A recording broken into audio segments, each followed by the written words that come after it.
사도신경으로 우리 신앙을 하나님께 고백하시겠습니다. 나는 전능하신 아버지 하나님, 천지의 창조주를 믿습니다. 나는 그의 유일하신 아들, 우리 주 예수 그리스도를 믿습니다. 그는 성령으로 잉태되어 동정녀 마리아에게서 나시고 본디오 빌라도에게 고난을 받아 십자가에 못 박혀 죽으시고 장사된 지 사흘 만에 죽은 자 가운데서 다시 살아나셨으며 하늘에 오르시어 전능하신 아버지 하나님 우편에 앉아 계시다가 거기로부터 살아있는 자와 죽은 자를 심판하러 오십니다. 나는 성령을 믿으며 거룩한 공교회와 성도의 교제와 죄를 용서받는 것과 몸의 부활과 영생을 믿습니다. 아멘. 우리 찬송가 205장으로 하나님 찬양하시겠습니다. 찬송가 205장입니다.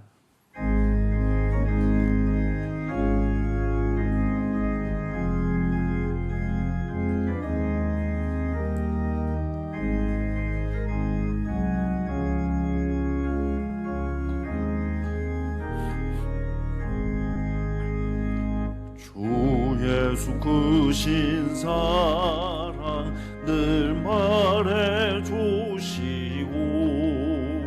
나 항상 듣던 말씀 또 들려주시고 접하지 않는 천국 주 예수 계신 곳 나 밝히 알아듣게 또 들려주시오 나 항상 듣던 말씀 나 항상 듣던 말씀 주 예수 크신 사랑 또 들려주시오 아침에 이슬 방울 쉬 사라짐같이 내 기억 부족하여 늘 익히 쉬우리 잘 알아듣기 쉽게 늘 말해주시오 날 구속하신 사랑 또 들려주시오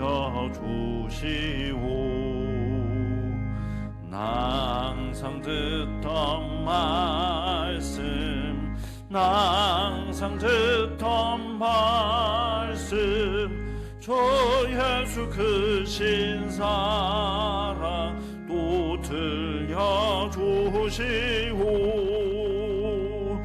주 예수 나를 위해 이 세상 오셔서 날 구속하시는 예 또하여 주시오 나 같은 사람 위해 주 보혈 흘렸네 이 복스러운 말씀 또 들려주시오 나 항상 듣던 말씀 나 항상 듣던 말씀 주 예수 크신 사랑 또 들려주시오 이 세상 헛된 영화 날 미혹할 때에 주 예수 크신 사랑 늘 들려주시오 천국의 빛난 영광 내 눈에 비칠 때 주 예수 크신 사랑 또 들려주시오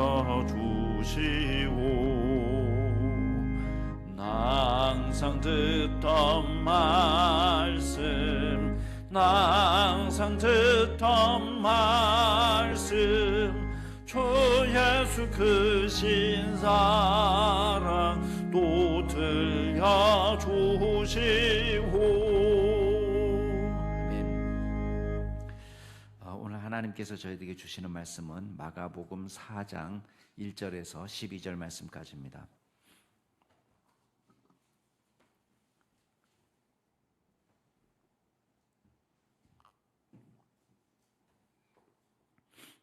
마가복음 4장 1절부터 12절 말씀까지 제가 한 절, 여러분이 한 절 교독하겠습니다. 1절부터 제가 먼저 읽겠습니다. 예수께서 다시 바닷가에서 가르치시니 큰 무리가 모여들거늘 예수께서 바다에 떠 있는 배에 올라 앉으시고 온 무리는 바닷가 육지에 있더라.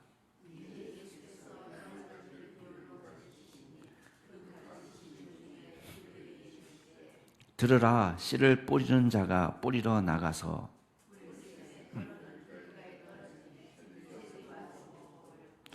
덜어는 흙이 얕은 돌밭에 떨어짐에 흙이 깊지 아니하므로 곧 싹이 나오나 덜어는 가시떨기에 떨어짐에 가시가 자라 기운을 막음으로 결실하지 못하였고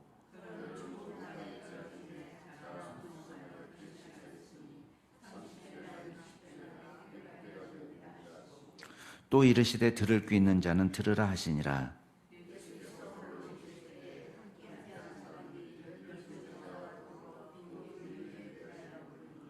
이르시되 하나님 나라의 비밀을 너희에게는 주었으나 외인에게는 모든 것을 비유로 하나니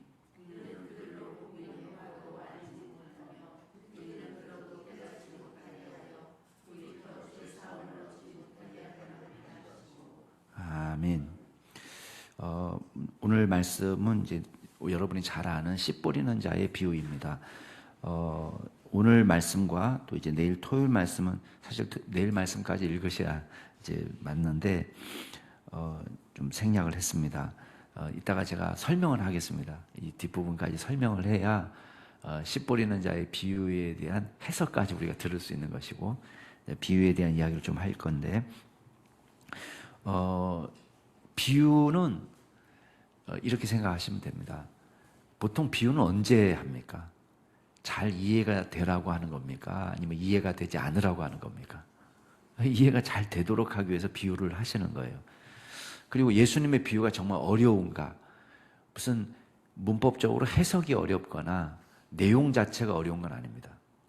그러니까 쉽게 말하면 누구든지 다 듣고 알아들을 수 있는 말로 예수님께서 비유를 하셨는데 문제는 이 비유를 깨닫지 못하는 사람들이 있는 거예요. 그 왜 깨닫지 못하느냐? 어려운 말이고 막 철학적이고 막 논리적이고 체계적이고 학문적이고 이래서 어려운 것이 아니고 이 비유 말씀이 이야기하고 있는 하나님 나라에 대해서 전혀 이해가 안 되는 거예요.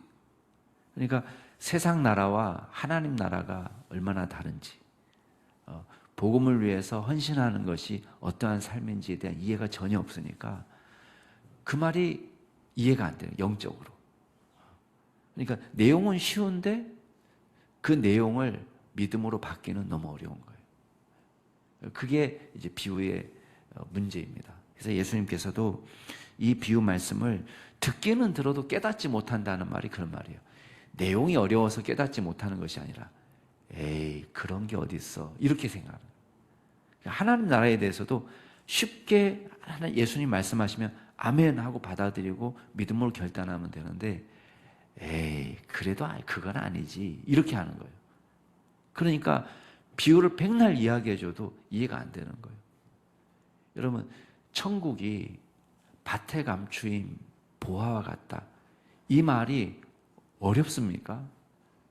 근데 어려운 게 아니지만 밭에 감추인 보화가 너무 값지기 때문에 자기 모든 것을 다 팔아서라도 이 밭을 살 만큼 내가 헌신하고 투자할 가치가 있다. 이 내용에 대해서는 받아들일 수가 없는 거예요.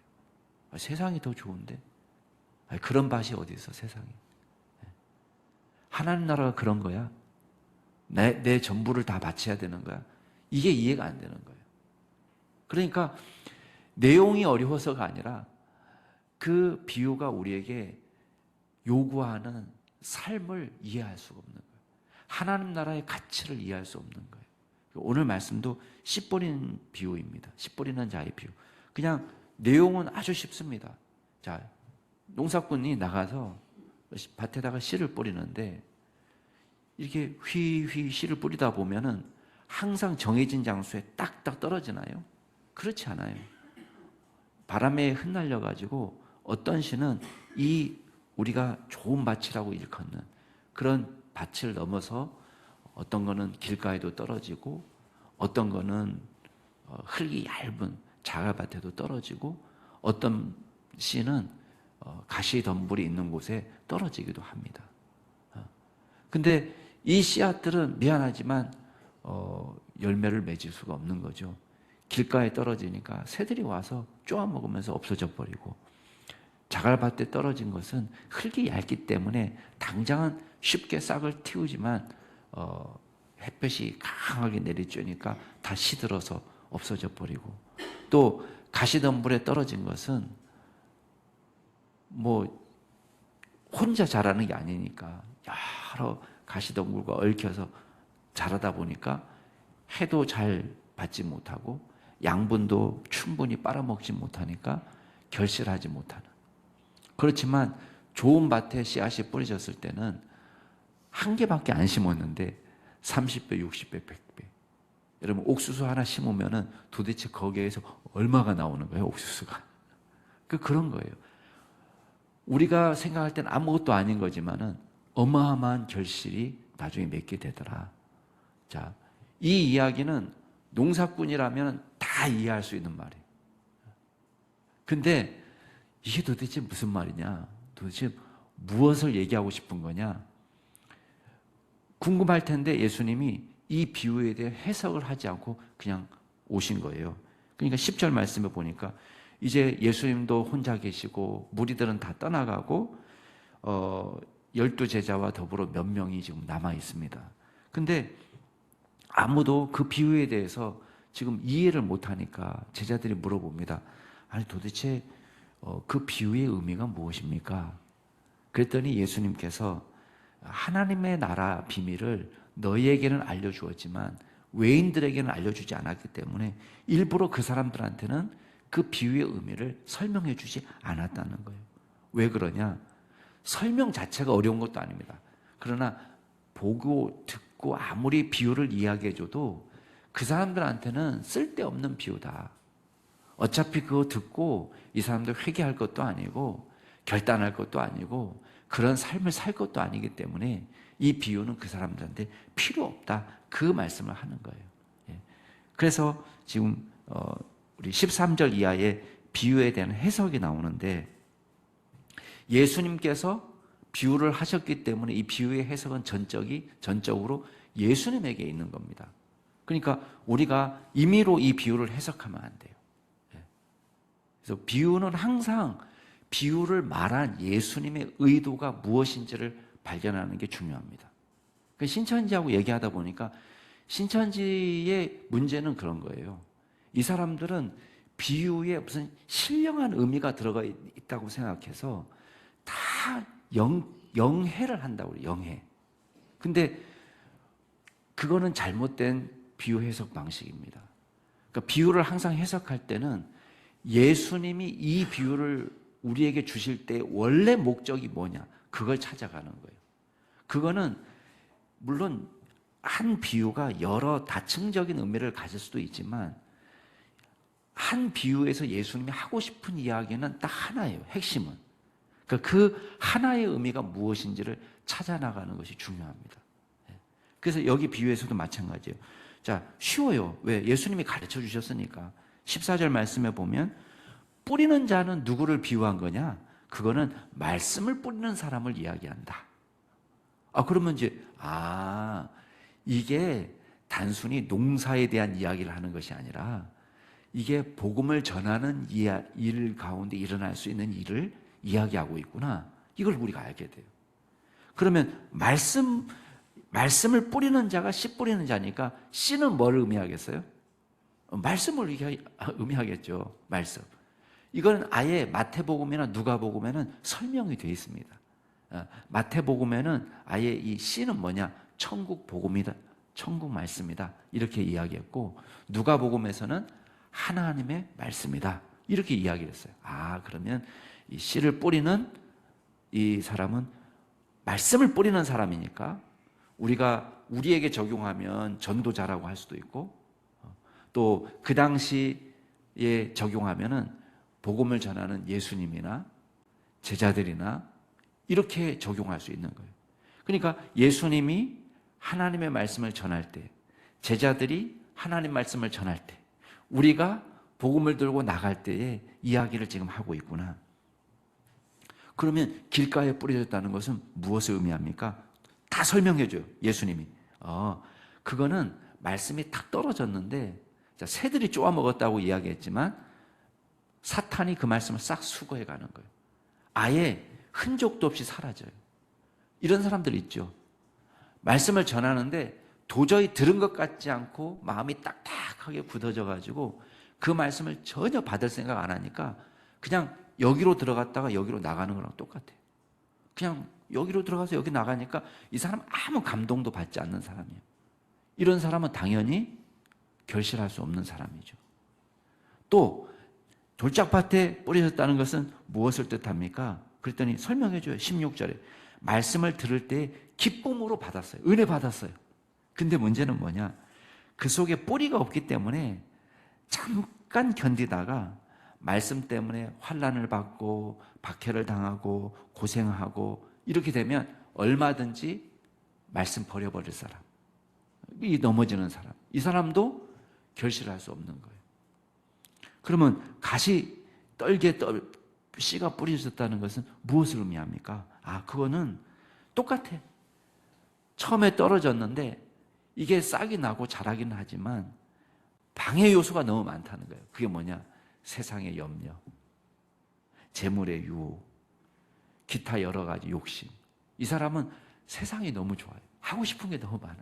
그러니까 돌밭에 뿌려진 것은 외부적인 박해 때문이고 이 가시떨기에 뿌려진 이 씨앗은 어떤 존재? 자기가 너무 세상이 좋고 하고 싶은 것도 많고 돈도 좋고 이렇게 되니까 하나님 나라에 올인하지 못하는 거예요. 그러니까 똑같아요. 길가에 뿌려진 씨앗이나 돌밭에 뿌려진 씨앗이나 가시떨기에 뿌려진 씨앗이나 열매 맺지 못하는 것은 매한 가지예요. 겉으로 볼 때는 이 사람 은혜 받는 것 같아요. 그러나 하나님 나라를 위해서 자기를 드리지 못해요. 헌신하지 못합니다. 그냥 신앙생활만 하는 거예요. 왔다 갔다 하는 거예요. 주님의 나라가 하나님이 내 인생의 최고가 되지 못하는 거예요. 그러니까 흉내는 내죠. 흉내는 내지만 여러 이유로 열매를 맺지 못합니다. 그 밭을 지금 이야기하고 있는 거예요. 그런데 놀라운 사실은 마지막 좋은 땅에 뿌려졌다는 것은 말씀을 받고 30배, 60배, 100배의 결실을 맺는 거예요. 여러분 이런 사람을 만나게 됩니다. 여러분 이 비유의 핵심 교훈은 뭘까요? 핵심 교훈은 너희는 좋은 밭이 되라. 물론 이 내용이 전혀 없는 건 아니에요. 그러나 문제는 뭐냐면 지금 이 앞에 있는 사람들은 다 어떤 사람들이냐? 예수님의 제자들이에요. 좋은 밭이에요. 그러니까 이 사람들 보고 좋은 밭이 되라 이렇게 말하는 것은 사실 의미가 없어요. 오히려 이 이야기를 하려면 누구한테 해야 돼요? 돌짝밭, 돌밭, 가시떨기밭, 길가밭 이런 사람들한테 가서 너희들 마음밭이 문제야. 좋은 밭이 돼야 돼. 이렇게 얘기했을 겁니다. 근데 지금 이 이야기를 제자들만 따로 이야기를 하는 거예요. 그 말은 뭐예요? 우리가 나가서 복음을 전할 때에 이 어려움을 만나게 된다는 거예요. 우리가 늘 좋은 사람들만 만나고 늘 좋은 밭만 만나고 30배, 60배, 100배의 결실을 맺는다. 천만의 말씀. 우리가 이 세상에서 만나게 될 수많은 밭은 좋은 밭도 있지만 길가밭, 돌밭, 가시떨기밭 이게 태반이 될 거라는 거예요. 그렇지만 용기를 잃지 말라는 거예요. 왜? 좋은 밭을 만나면 기대하지 못했던 30배, 60배, 100배의 결실을 맺게 된다는 것입니다.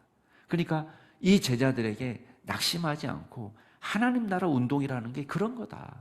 하나님 나라 운동이라는 것은 수많은 방해를 받는 것이지만 그럼에도 불구하고 좋은 밭을 만날 수 있기 때문에 우리가 언제 좋은 밭을 만나는지 우리는 아무도 모른다. 그러니까 부지런히 우리가 할 일은 뭐냐? 씨를 뿌리는 일이다 라는 것을 지금 가르쳐주고 싶은 거예요. 예. 그러니까 보세요. 우리도 마찬가지입니다. 여러분, 좋은 밭을 만나면요 정말 놀라운 일이 벌어집니다. 하나를 가르쳤는데요, 우리가 의도하지 않았지만 그 안에 꿈틀꿈틀 말씀이 싹을 틔우는데 어느 날 보면요 은혜 받고 있어요. 아니 어떻게 이런 일이 벌어졌지? 우리가 전한 말씀이, 선포된 말씀이 어떻게 이렇게 큰 열매를 맺었지? 할 만한 일들을 만나게 되는 거예요. 그래서 우리가 모릅니다.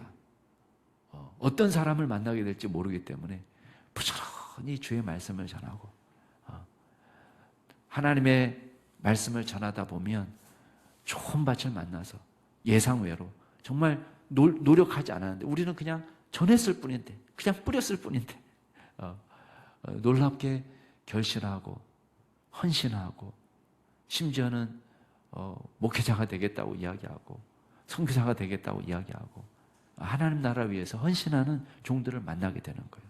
그래서 저와 여러분이 낙심하지 않고 주의 사역을 계속 해나갈 수 있기를 바랍니다. 예. 마지막으로 여기 21절부터 뒷부분 보시면 등불 비유를 하는데요. 사람이 등불을 가져오는 것은 무엇을 위해서죠? 등불을 왜 켭니까? 숨기기 위해서 밑에다가 어디 구석진데 처박아 놓으려고 등불을 켜는 사람 있나요? 아니에요. 등불을 켤 때는 다 환하게 방을 밝히기 위해서 등불을 켭니다. 마찬가지예요. 지금 예수님이 이 땅에 오셔서 하나님의 나라 사역을 하고 있습니다. 예수님의 사역은 뭐냐면 환히 비치는 사역이에요. 모든 것을 환하게 하나님의 말씀도 깨닫게 하고 예수님의 사역을 통해서 진정한 우리는 감히 가보지 못했던 하나님의 나라를 미리 맛볼 수 있도록, 그게 예수님의 사역입니다. 그래서 드러내려 하지 않고는 숨긴 것이 없다. 나타내려 하지 않고는 감추인 것이 없다. 이 말은 뭐냐면 일부러 내가 숨기려고 해서 숨긴 것 말고는 환히 드러날 수밖에 없다는 거예요. 감추려고 하는 것 말고는 다 드러나게 되어 있다. 그래서 우리에게 하나님 나라가 밝히 보여지기 때문에 들을 귀 있는 사람은 들어라. 그러면서 촉구합니다. 결단을 24절. 너희가 무엇을 듣든가 스스로 삼가라. 너희의 헤아리는 그 헤아림으로 너희가 헤아림을 받을 것이고 더 받으리니 있는 자는 받을 것이고 없는 자는 그 있는 것까지도 빼앗기리라. 그 말은 뭐예요? 지금 밝히 드러나는 하나님의 나라, 예수님을 통해서 시작된 새 시대를 우리가 믿음으로 맞이할 때, 자, 믿는 사람은 점점 믿음이 더 커져요. 근데 마음문을 닫히면요, 아무리 봐도 이해가 안 될 뿐 아니라 있던 믿음까지도 까먹게 된다는 식으로 이야기를 하시는 거예요. 자, 오늘 말씀을 통해서 우리가 몇 가지만 생각해 보겠습니다. 첫 번째는 말씀을 전할 때 우리는 열매 맺지 못하게 하는 수많은 방해 요인들을 만납니다. 사탄의 방해가 있고 아예 그냥 마음문을 꽉 닫아서 말씀을 듣지 못하게 하는 그런 사탄의 방해가 있고 또 박해도 있습니다. 말씀대로 살아보려고 했더니 많은 박해, 조롱, 핍박, 그냥 관두자 할 만한 상황들을 만나는 거예요. 또 말씀을 듣고 말씀대로 순종해 보려고 했더니 세상이 너무 좋은 거예요. 재물의 유혹이 있습니다. 돈이 아까워요. 세상살이에 대한 근심이 있습니다. 또 여러 가지 하고 싶은 일들이 너무 많습니다. 말씀대로 거룩하게 사는 것과 내가 살고 싶은 인생과 충돌하는 거예요. 이게 말씀에 방해되는 요소들입니다. 저와 여러분은 무엇 때문에 방해를 받습니까? 근데 두 번째 우리가 기억할 것은 우리가 믿음으로 말씀을 전하다 보면 반드시 열매 맺는 밭을 만나게 됩니다. 우리가 잘해서가 아니라 돌밭에 씨앗을 뿌리는 사람, 씨 뿌리는 사람은 똑같아요.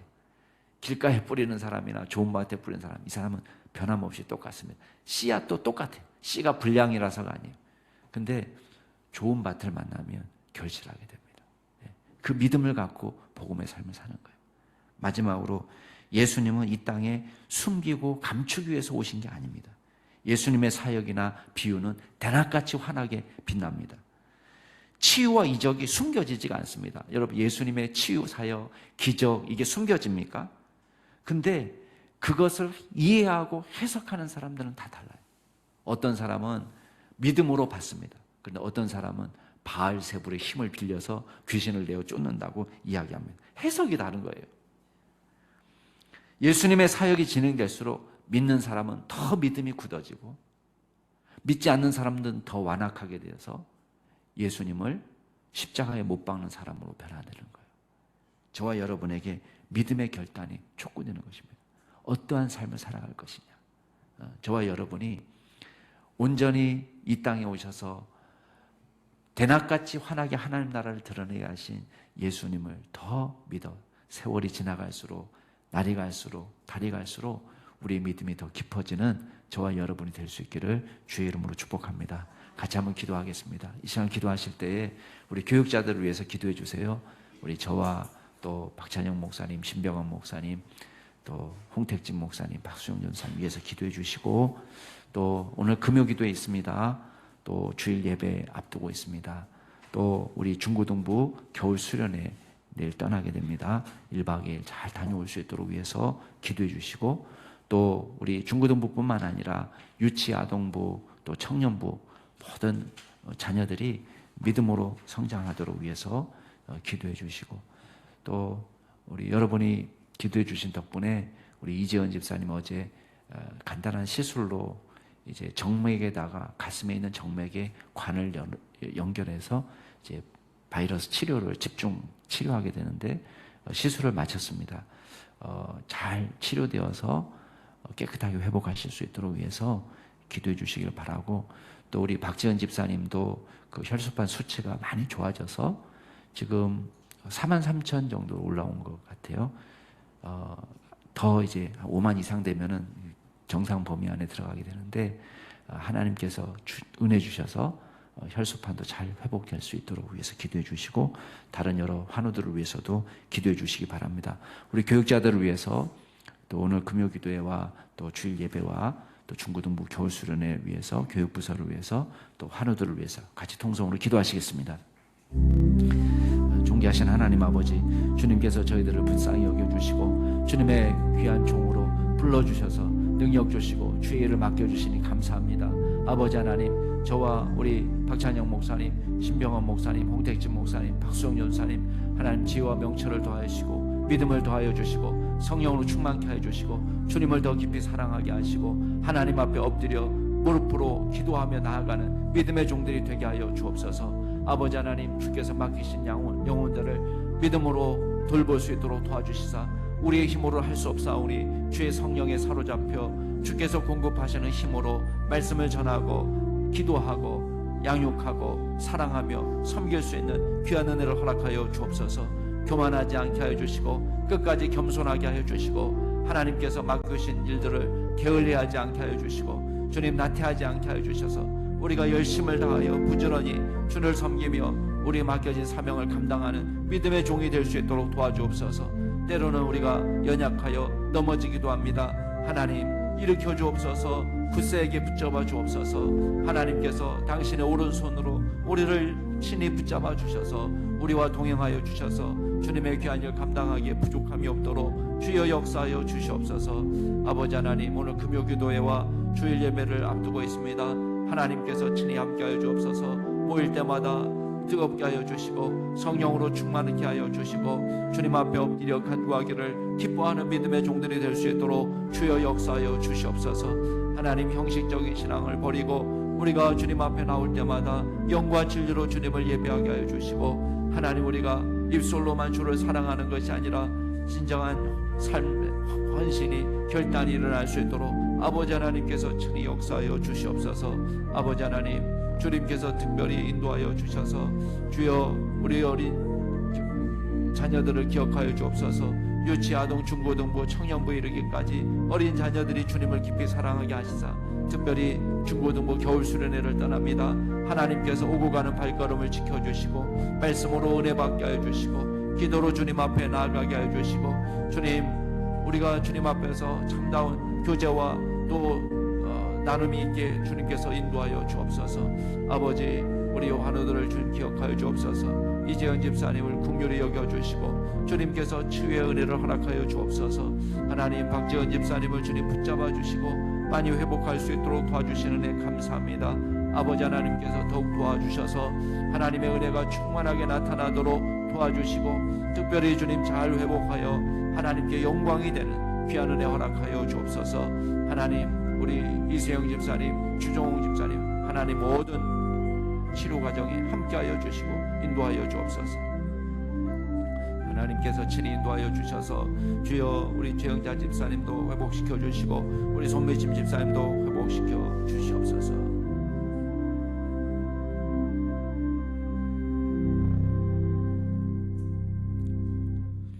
귀하신 하나님 아버지, 감사드립니다.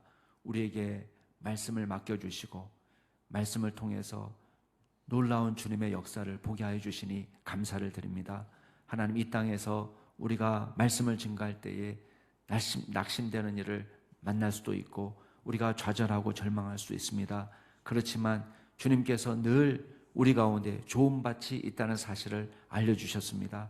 우리가 그 사실을 믿고 믿음으로 우리의 할 일을 할 수 있도록 도와주시고 꾸준히 주의 복음을 증거하며 우리가 놀랍게 결실하는 하나님의 예비하신 믿음의 사람을 만났을 때 우리가 함께 찬양하고 주님께 영광 올려드릴 수 있도록 도와주시옵소서. 하나님께서 특별히 우리 중고등부 어린 자녀들을 사랑하여 주시고 겨울 수련회 오고 가는 발걸음과 또 그곳에서 말씀으로 변화되어 또 새로운 은혜가 있게 주님께서 역사하여 주시고 모든 순서마다 주님께서 동행하여 주셔서 겨울 수련회를 은혜 가운데 마칠 수 있도록 역사하여 주옵소서. 하나님께 모든 영광 올려드리며 예수 그리스도 이름으로 기도드리옵나이다. 아멘. 하늘에 계신 우리 아버지, 아버지의 이름을 거룩하게 하시며 아버지의 나라가 오게 하시며 아버지의 뜻이 하늘에서와 같이 땅에서도 이루어지게 하소서. 오늘 우리에게 일용할 양식을 주시고 우리가 우리에게 잘못한 사람을 용서해 준 것 같이 우리 죄를 용서하여 주시고 우리를 시험에 빠지지 않게 하시고 악에서 구하소서. 나라와 권능과 영광이 영원히 아버지의 것입니다. 아멘. 오늘도 주 안에서 복된 하루 되시기 바랍니다.